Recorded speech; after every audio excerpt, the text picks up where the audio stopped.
Why would a fishing technique get banned if it didn't actually work? I spent the better part of 3 years reading tournament rule changes, state regulation updates, and game warden bulletins.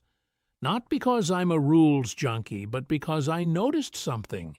Every time a governing body took the time to write a new restriction, it was in response to regular guys catching too many fish using the same method. The pattern repeats itself across every state, every tournament circuit, every decade. Somebody figures out a technique that works too well. Complaints go up, a regulation follows. That regulatory history is a map. It tells you which methods produced results significant enough that officials had to intervene. I tracked 20 of them. The last one on this list, cast netting your own live bait, gave me a 3-to-1 catch ratio over frozen bait across an entire summer on Falcon Lake. It's restricted in more states than any other method here. Nothing on this list changed tournament bass fishing faster than the Alabama rig. It's a wire umbrella frame. Picture a small metal skeleton about the size of your open hand, with 3 to 5 swim baits hanging off individual arms.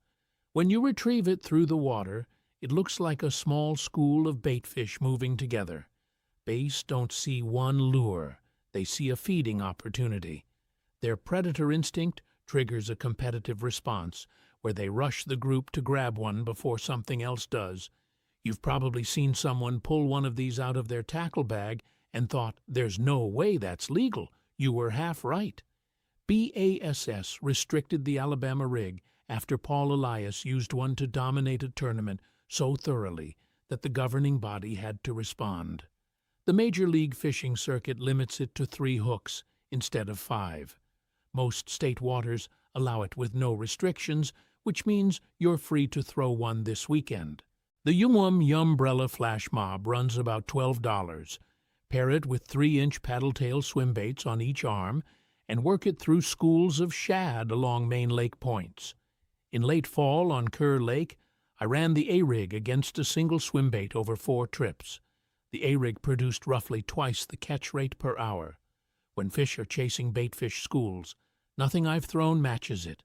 That competitive feeding response the A-rig triggers is even stronger when the fish are already conditioned to show up. Pre-baiting a spot means dropping food into a specific location 24 to 48 hours before you fish it. Catfish anglers have done this for generations with soured corn, range cubes, and fermented wheat mixed with clay. You're training fish to associate that location with food, so they're already stationed there when you arrive. Several states, including Texas, regulate pre-baiting with distance requirements from boat ramps. Tournament circuits almost universally ban it because it gives an unfair positional advantage. I tested pre-baiting a single point on Lake Texoma over 6 consecutive weekends. The pre-baited spot outproduced a control spot 200 yards away by roughly 60% for channel cats. $4 in range cubes per session and a 10-minute boat ride the evening before. Corn. Canned sweet corn on a small hook. Trout, carp, panfish, even catfish eat it. It's one of the cheapest and most effective baits you can buy, and it's banned or restricted for trout fishing in Oregon, Vermont, Utah, and parts of Wyoming. The concern is that whole corn kernels don't digest fully in cold water. Whatever the reason, the fact that regulators wrote rules specifically about corn tells you how well it works. Corn conditions fish one at a time. Chumming conditions them by the dozen. Fermented grain chumming, where you soak wheat, barley, or milo in water for 3 to 5 days until it sours and then scatter handfuls near your spot, creates a concentrated feeding zone that pulls catfish and carp from a surprising radius. The fermentation produces organic acids and yeast byproducts that disperse through the water column and trigger feeding responses in fish that weren't actively looking for food. It turns passive fish into active feeders. I ran a fermented wheat chum test on Truman Lake last August, fishing 2 identical bank spots 50 yards apart. The chummed spot produced 14 bites in 4 hours. The unchummed spot got 5. Chumming is banned in most tournament formats and regulated in at least a dozen states. A 5-pound bag of whole wheat from the feed store costs about $3 and covers a full season of chum. That works during the day, but after dark, nothing pulls fish into a concentrated area faster than a submersible green light. Drop one off a dock or a boat at night, and within 20 minutes, you'll see the food chain assemble in front of you. Plankton comes first, then baitfish, then predators. Crappie, hybrid stripers, and catfish all show up. Several state park docks and managed lakes restrict submersible lights. I fished a green light off a dock on Reelfoot Lake last September and pulled 12 crappie in under 2 hours. During the day, that same dock produced 2. This next one starts more arguments than anything else on this list. Forward-facing sonar, specifically the Garmin LiveScope system, lets you see fish in real time on a screen. Not a static image, not a blip. A live, moving picture of individual fish, their depth, their direction, and whether they react to your lure as you work it.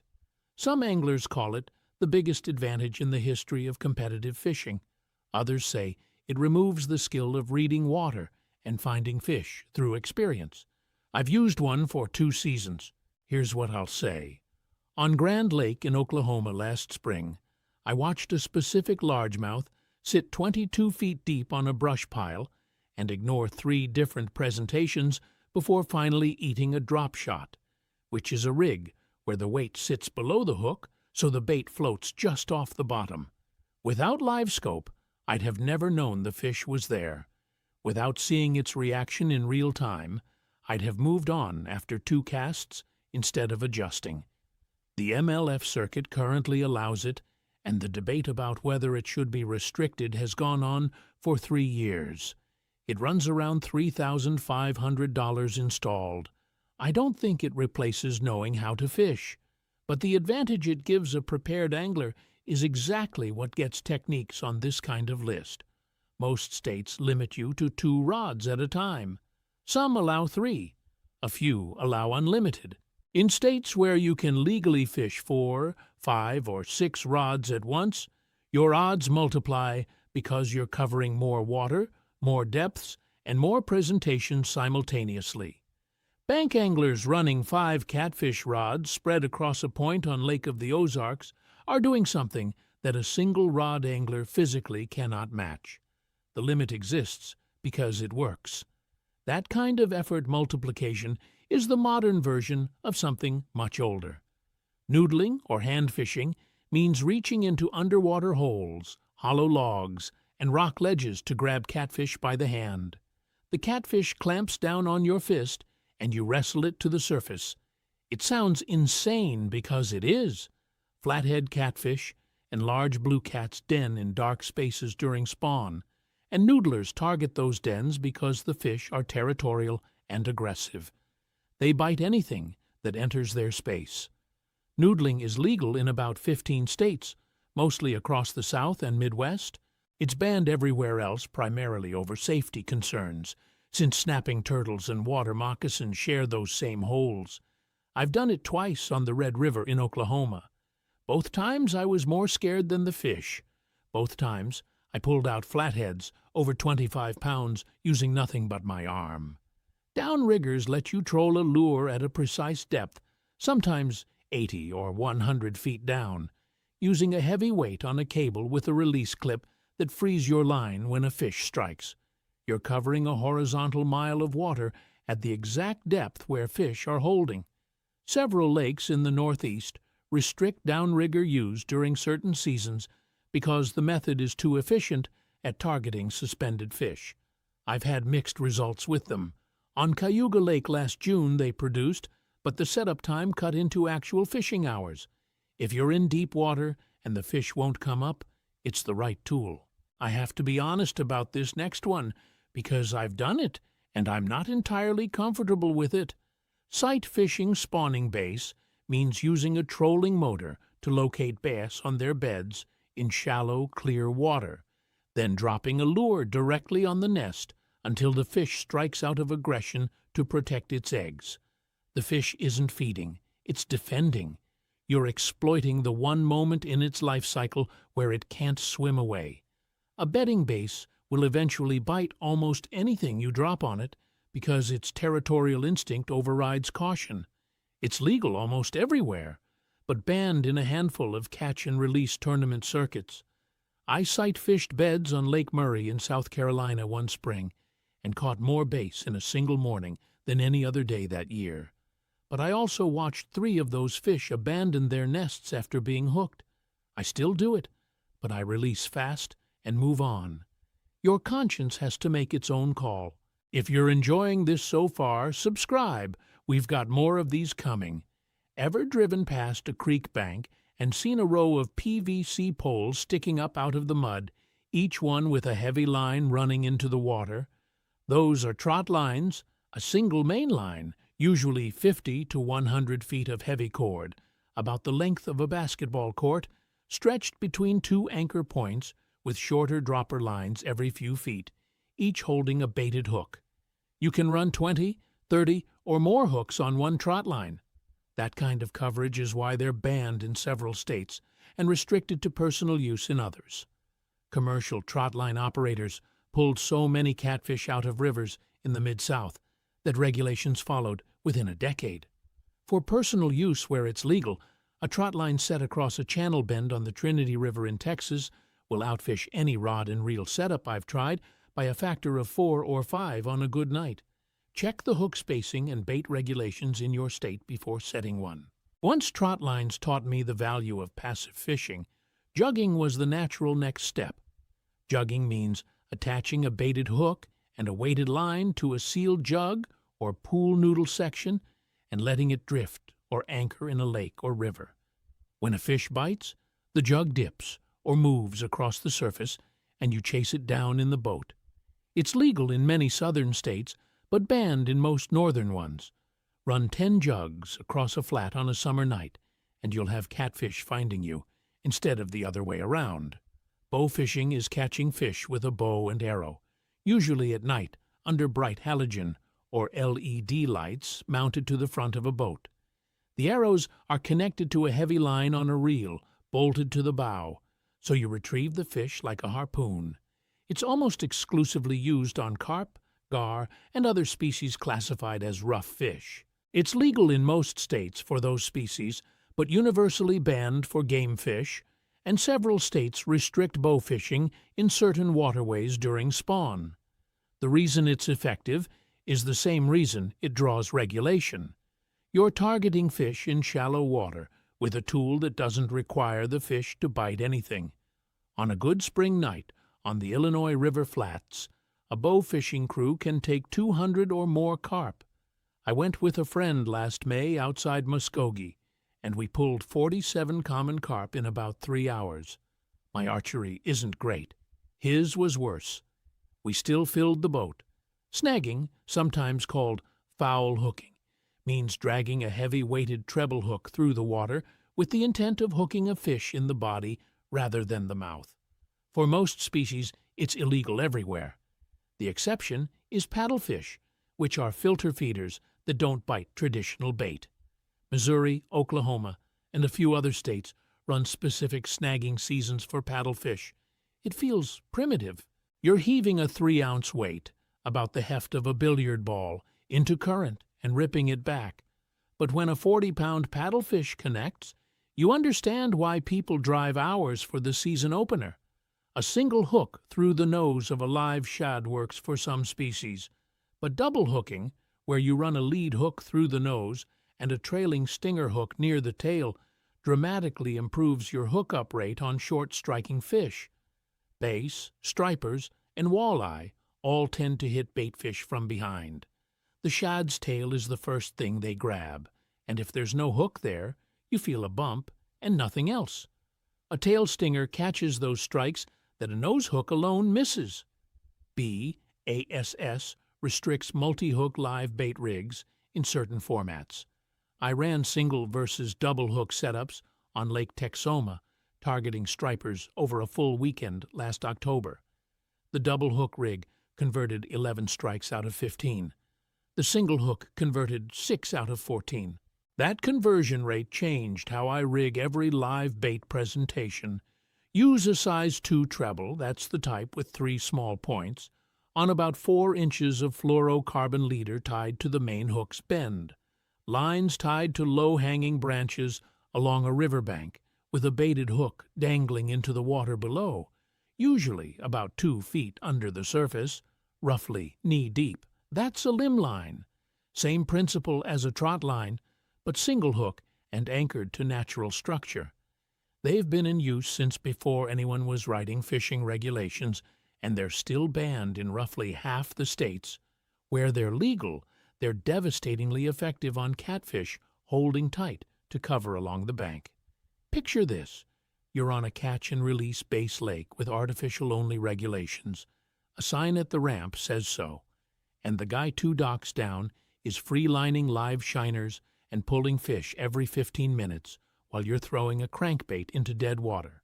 Using live bait on artificial-only waters is explicitly banned because it works so much better in certain conditions that it creates an uneven playing field.